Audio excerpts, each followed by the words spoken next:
Hi, my name is Autumn Dickson, and this week is July 14th through the 20th of the Come Follow Me program associated with the Church of Jesus Christ of Latter-day Saints. And this week we are studying Doctrine and Covenants, sections 77 through 80. I have said this before, and I'm going to say it again. The Doctrine and Covenants is a very interesting book of scripture. It's interesting because it's not just stories and sermons. It is the literal voice of the Lord being dictated by the hand of Joseph Smith. And it is the voice of the Lord as he is trying to organize his church in the latter days. And he reveals bit by bit, and he reveals a lot, but he does not reveal everything. So I want to read a verse in section 78. This is Doctrine and Covenants, section 78. It is verse 18. It says, "And ye cannot bear all things now. Nevertheless, be of good cheer, for I will lead you along. The kingdom is yours, and the blessings thereof are yours, and the riches of eternity are yours." This actually reminds me of a quote that was given by Joseph Smith where he talks about how even the least of the saints will be able to receive all knowledge just as soon as they are able to bear them. In this verse, the Lord is very clearly telling us that we are not ready. You cannot bear all things now. He doesn't dance around it. We are not prepared. We're not ready. We're not strong enough, faithful enough, obedient enough, whatever it may be. We are not yet prepared enough to bear all things now. And yet, despite this fact, the very next phrase in this verse, it says, "Nevertheless, be of good cheer. I will lead you along."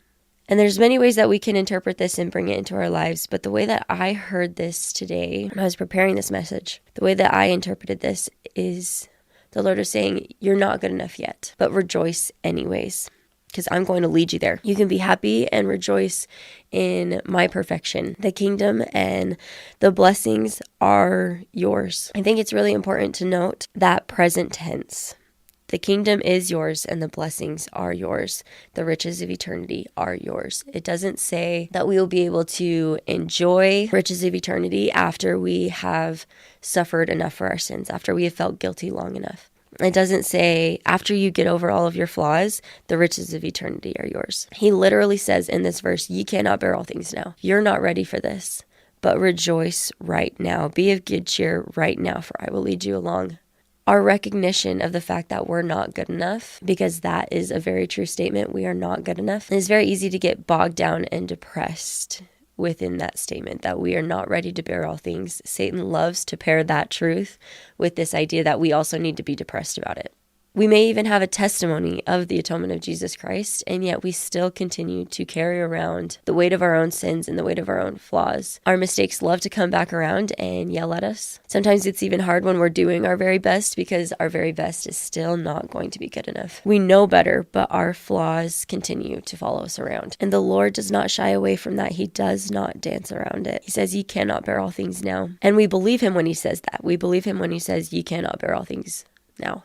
We know that, and we're like, yes, Heavenly Father, I know that. And yet the next phrase, be of good cheer, for I will lead you along. And the phrase after that, the kingdom is yours, blessings are yours, riches of eternity are yours. We tend to bypass those phrases. When he tells us we're not good enough yet, we listen.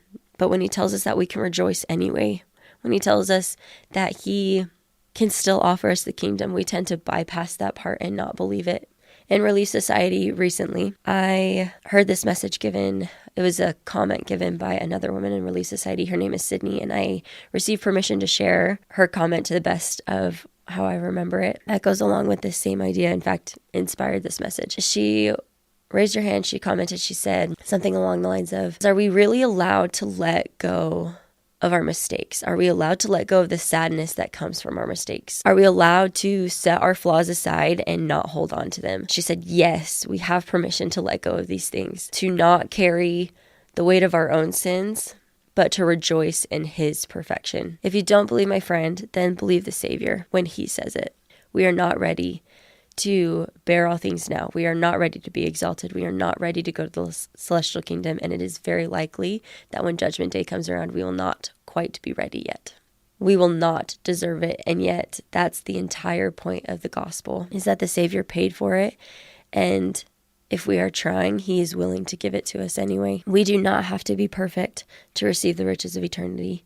We do not have to have received all knowledge in order to be ready for the celestial kingdom. This verse is not in future tense. When the Savior spoke this, and it was dictated by Joseph Smith, the Lord was speaking to the saints, and they were not ready yet. They were not exalted yet. They would be kicked out of Missouri because they were not yet ready to build Zion. The saints were not perfect yet. And yet this is not a future tense. It says the kingdom is yours. The blessings thereof are yours. The riches of eternity are yours. It does not say will be yours. The Lord repeats this sentiment. I should say the Doctrine and Covenants is the repeated sentiment. Back in Hebrews, the Lord says something very similar. This is Hebrews chapter 12, it's verse 1. It says, "Wherefore, seeing we also are compassed about with so great a cloud of witnesses, let us lay aside every weight and the sin which doth so easily beset us, and let us run with patience the race that is set before us." When I was younger, I remember I would interpret this verse. I thought it meant that the Lord was telling me, lay aside your sins, as in stop sinning. Get over your flaws. Lay it aside. Don't do it anymore. The word beset, the definition, is to trouble. Now how I interpret this verse, or at least an additional interpretation of this verse, I guess is more accurately how I want to say that. Let us lay aside every weight and the sin which does so easily trouble us. Set it aside. Run with patience the race that you've been given, the imperfect body you've been given, this imperfect world that we have been placed in. Lay it aside. Set the weight down. The Savior already carried it. We do not have to carry it. We can rejoice right now because the riches of eternity are ours if we are trying. Instead, we can carry around his perfection, his ability to save. We are not perfect, but the promises of the Savior are sure. His ability to save is sure. And we can rest in that rather than carrying around the weight that he already carried. And I say that in the name of Jesus Christ. Amen.